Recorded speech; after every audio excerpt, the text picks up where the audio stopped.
చూస్తుంది.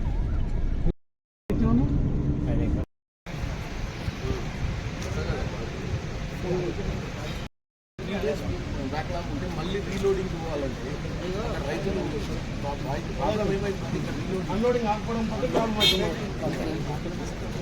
మీరు ఎందుకు లేబర్ పెంచలేకపోతున్నారా? ఎందుకు ఆల్రెడీ అమలు మరి ఇన్ని లారీలు ఎందుకు వెయిటింగ్ ఉన్నాయి?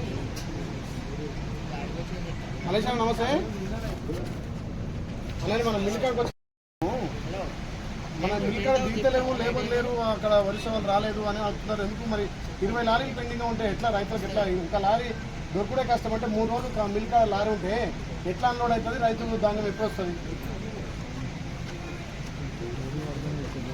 రోజు 15 లారీలు అన్లోడ్ చేస్తున్నావా?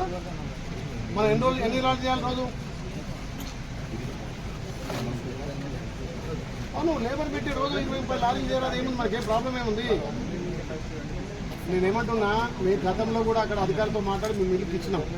మీకు ఏమైనా ఇబ్బంది ఉంటే మేము గవర్నమెంట్ సపోర్ట్ చేస్తాం. కానీ ఇప్పుడు ఎన్ని లారీలు ఆగితే మళ్ళీ లారీలు దొరకలేవు. అక్కడ అన్లోడ్ అయితే లోడ్ కావాలి, అన్లోడ్ కావాలి.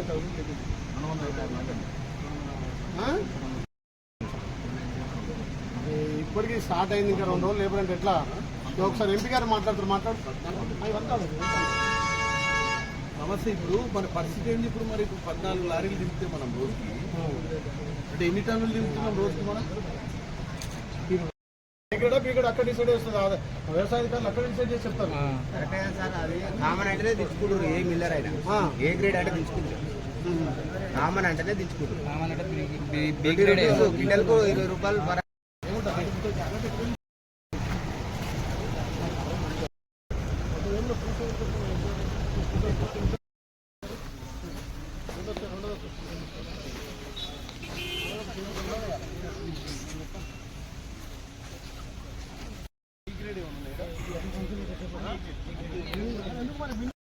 పంపిద్దాము.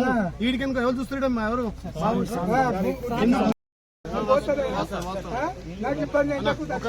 ఎంపీ గారు చెప్పేది అదే. ఫస్ట్ ప్రియారిటీ ఇక్కడ స్థానిక రైతులకు ఇవ్వండి. మేము మాట్లాడతాం ఒక లోకల్ తోటి. ఏదైనా పెద్ద మనిషి ఉండి ఆరోగ్యం ఉండి ఆ టాయిలెట్ వాళ్ళకి ప్రయారిటీ ఇవ్వండి. ఎందుకంటే హ్యూమన్ గ్రౌండ్స్ కింద మీరు వాళ్ళకి సంజాయించండి. ఇంకా పెద్ద మనిషిని ఇబ్బంది పెడితే ఏమవుతుంది? మార్కెట్ నుంచి మిల్లర్ ఎక్కడ కూడా ఊరుకుంటే మనకి లైసెన్స్ కట్ చేస్తామని చెప్పిండు. గౌరవ కలెక్టర్ కూడా వచ్చాడు.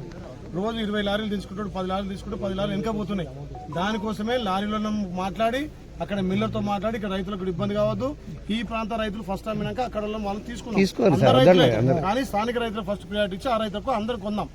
మీరు కూడా ఎవరు ఇబ్బంది పడకూరి. ఏమైనా తాళ్ళు ఉంటే కూడా మంచి ధాన్యం అమ్ముకొని అందరు ఏ గ్రేడ్ అయితే ఏ గ్రేడ్, బి గ్రేడ్ అయితే బి గ్రేడ్ తీసుకుందాం. మంచిగా పట్టి పాస్ అయ్యాక అట్నే ఉంటున్నావు. ఆయన పెడతాడు. ఆయన